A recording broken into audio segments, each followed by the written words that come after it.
My mother testified against me in court, claiming I was the father of my cheating wife's baby. But when the paternity test revealed the truth, I exposed everything on Facebook, and my father left her for betraying me. I'm 32 years old, work as a project manager at a construction company, and I need to tell this story because what happened basically destroyed my relationship with my mother and almost ruined my life completely. And the thing is, it all started way before I even realized it, you know? Looking back now, I can see all the signs, all the uncomfortable moments that should have warned me that something wasn't right, but I guess you never think your own mother is going to betray you the way she did. I should start at the beginning, I suppose. I grew up as an only child, and throughout my childhood, my mom, Audrey, would always make weird comments about how she had wanted a girl. It wasn't something she said all the time, but she mentioned it enough for me to notice. Like, when she saw her friends with their daughters, you could see that expression of envy or sadness on her face. I don't know how to explain it well. My dad, Lawrence, was completely different. He was always proud of me. He'd quote, "Take me to play baseball, taught me how to fix things around the house. We were really close." But with my mom, I always felt like I wasn't enough, like she was waiting for something I was never going to be able to give her because I was simply born male. When I was like 18, right before leaving for college, my mom finally told me directly. We were in the kitchen, her making dinner and me helping, and out of nowhere she says, "Jason, you know I love you very much, but I always dreamed of having a daughter, of being able to do mother-daughter things, go shopping, talk about boys, all those things." And I just stood there not knowing what to say because, what are you supposed to say to that? The only thing I thought was, well, it's not my fault I was born male. You know what I mean? But I just told her I understood, and we moved on. My dad never made those kinds of comments. He was always super direct about being happy with me just as I was. Life went on normally for several years.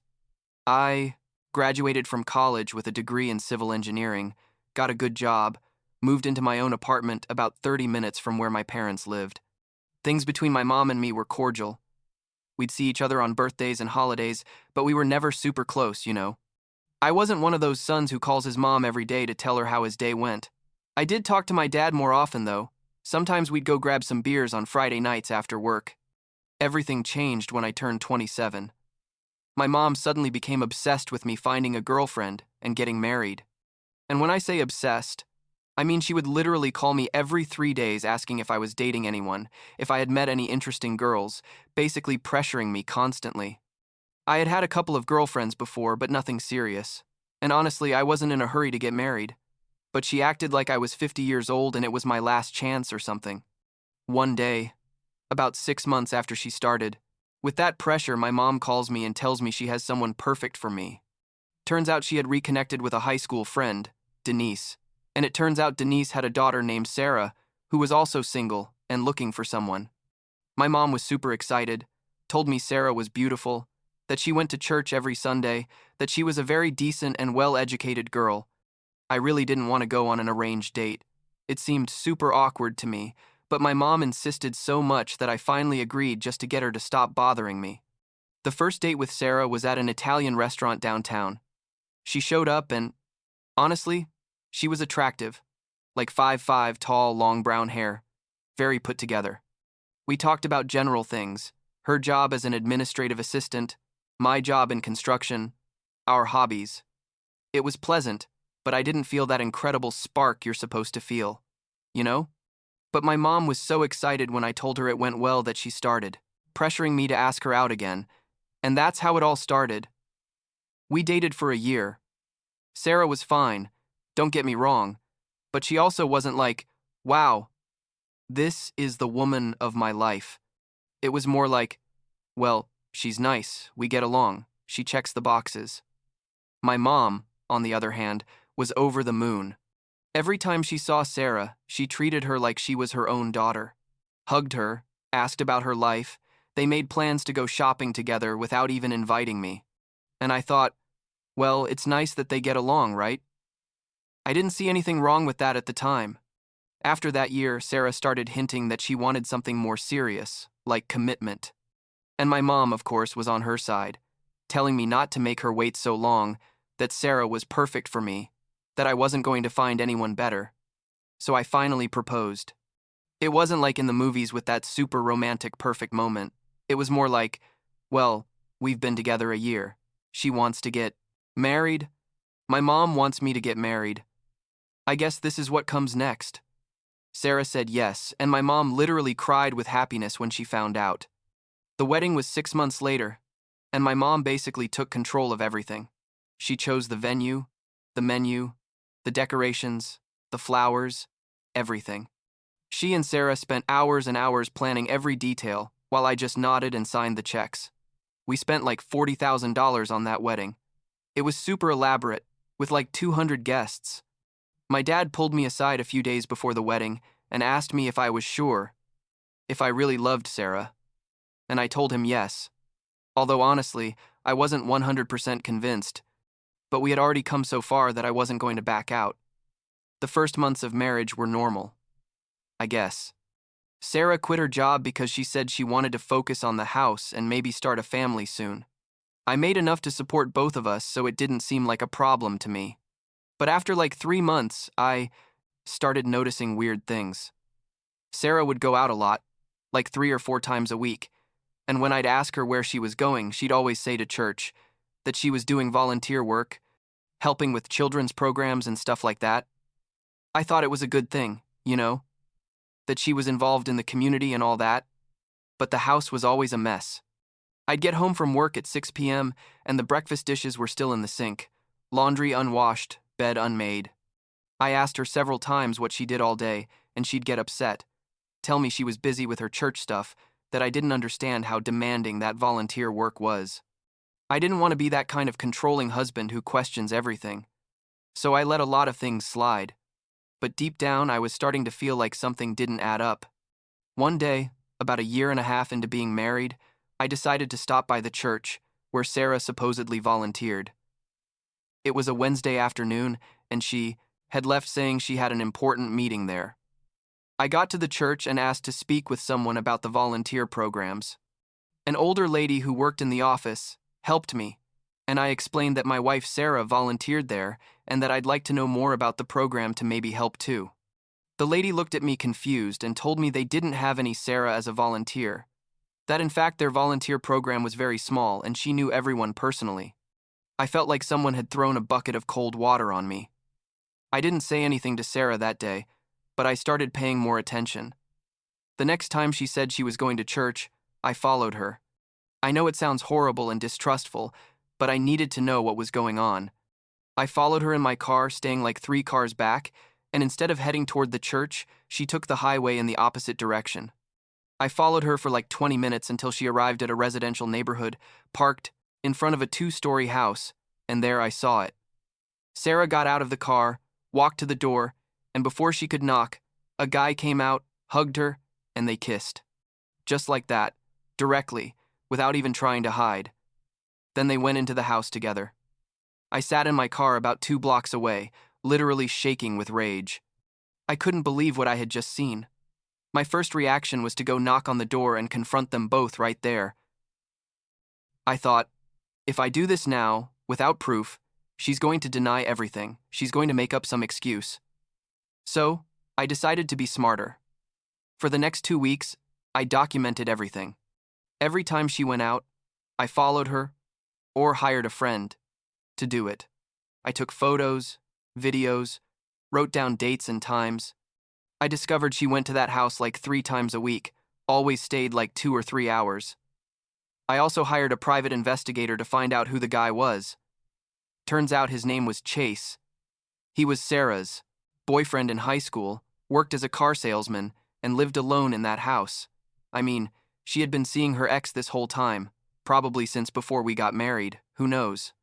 When I had enough evidence, I confronted her. It was a Sunday morning. She was drinking coffee in the kitchen, and I showed up with a folder full of photos and documents. I threw everything on the table and said, "I want you to explain to me what this is." She went pale. Honestly, like her face lost all color. She tried to stammer something, but I interrupted her, told her I had seen everything, that I knew exactly what she had been doing, that I had proof of every time she had been with Chase. She started crying, told me she was sorry, that it had been a mistake, that Chase had contacted her like 2 years ago and she had fallen into temptation, but that she loved me. I told her to get out of the house immediately, that I was going to file for divorce, and that I didn't want to see her again. That same afternoon, I called a lawyer and started the divorce process. I also did something that was maybe petty, but I don't regret it. I created a WhatsApp group chat with my mom, my dad, Sarah's mom, Denise, Sarah, and Chase. I put all the photos there, all the videos, and wrote exactly what had been happening. I said, I want everyone to see who Sarah really is. This is what she's been doing during our marriage. The chat exploded. My dad called me immediately and told me he was so sorry, that he supported me completely. Sarah's mom was also shocked, though she tried to defend her daughter, saying everyone makes mistakes. Chase didn't even respond. He just left the chat. But my mom surprised me in the worst possible way. Instead of supporting me, she called me screaming about how I could humiliate Sarah like that this was something private that should be handled privately, that I was being cruel and vindictive. I said, Mom, she cheated on me for who knows how long, lied to me, constantly, and you're worried about her feelings? And she told me that marriage was sacred, that we should try to work it out, that maybe I hadn't been a good husband and that's why Sarah had sought comfort elsewhere. That hurt more than the cheating itself, honestly. Things got worse when 2 months later, in the middle of the divorce process, Sarah called me crying, saying she was pregnant. She told me the baby was mine, that please don't abandon her now. I told her that was impossible because we had stopped having relations like 4 months earlier, since I started suspecting something weird was going on. She insisted yes, that it had been before, that it was definitely mine. I told her I was going to request a paternity test and hung up. My mom found out about the pregnancy. I don't know how. Probably Sarah or Denise told her. And that's when the real nightmare started. My mom called me and said, Jason, that baby is your child. You can't abandon it. It's your responsibility. I explained that I wasn't sure it was mine, that the dates didn't match up, that it was probably Chase's, but she didn't want to listen. She told me I was a coward, that I was using excuses not to accept my responsibilities, that how could I even doubt the baby was mine? That's when I realized what was really happening. My mom saw that baby as her chance to finally have the daughter she always wanted. Sarah had told her the ultrasound showed it was a girl, and my mom was obsessed with the idea of having a granddaughter. The divorce went to court about 6 months later. I had all my proof of the cheating. My lawyer was sure we were going to win without problems. But then I received a notification that my mom was going to testify in court in favor of Sarah. I couldn't believe it. My own lawyer told me, Are you sure that's your mother? This is extremely unusual. I tried to talk to her before the hearing, but she wouldn't answer my calls. The day of the hearing, my mom showed up, dressed very formally, didn't even look at me. When it was her turn to testify, she swore that Sarah was a good wife, that I had been distant and cold during the marriage, that the baby was definitely mine because Sarah had confirmed it to her, that I was abandoning my own daughter out of pride. My dad was sitting next to me in court, and I heard him mutter, My God, what is she doing? I was so angry I wanted to scream, but my lawyer grabbed my arm and told me to calm down. After my mom's testimony, Sarah's lawyer requested that I pay child support before the baby was born. My lawyer argued that we should do a paternity test first, but the judge, influenced by my mom's testimony, ordered me to pay $1,500 a month until the baby was born and the test could be done. Then, depending on the results, permanent support would be determined. I left that courtroom feeling like my own family had betrayed me. My dad told me he couldn't believe what Audrey had done, that had been the last straw. At night, my mom tried to call me, but I didn't answer. She sent me messages saying she had done it for the good of the baby, that I would understand when I thought about it calmly, that a girl needs her father. I responded with just one message, Don't contact me again. You stopped being my mother today. The following months were horrible. I had to pay those $1,500 while also paying my lawyer and my expenses. Sarah gave birth in June. A girl like she had said. We immediately requested the paternity test. My mom, meanwhile, was posting photos on Facebook of the baby, calling herself grandma, visiting Sarah at the hospital. It was like I didn't exist to her. The test results came 3 weeks later. I asked to be alone when my lawyer read them to me over the phone. He told me, "Jason, the test indicates with 99.99% certainty that you are not the biological father of the girl." I felt like an enormous weight had been lifted off me. Finally, there was justice. Finally, I could prove I've been right all along. Sarah called me crying when she received the results. She begged me to accept the girl anyway, that she needed me, that we could be a family. I told her that was never going to happen, that she had destroyed any possibility of that when she decided to cheat on me with Chase. I asked her if Chase knew it was his, and she admitted yes, but that he didn't want to marry her or acknowledge the baby.